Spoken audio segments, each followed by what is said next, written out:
Merhabalar, ben diş hekimi Hilal Züler Gümüş. Bugün Şanlıurfa Eyüpiye Ağız Diş Sağlığı Merkezi'nde implant tedavilerine başlamış bulunmaktayız. Merkezimizde 2 tane lokal ameliyathanemiz bulunmaktadır ve ameliyathanemiz tam teşekküllüdür.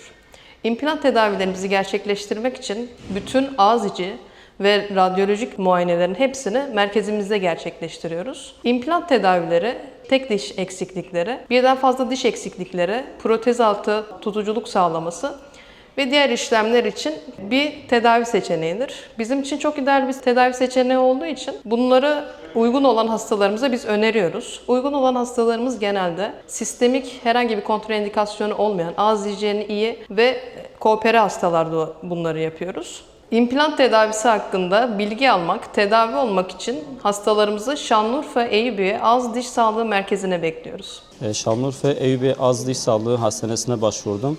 İmplant yapılması gerektiğinin kararına verildi hocalarımız tarafından. Ve ben de güvenerekten hocalarımıza ilgisinden dolayı buraya başvurdum. Birazdan tedavi için başvurumu falan yapıp implant tedavisi yapılacak.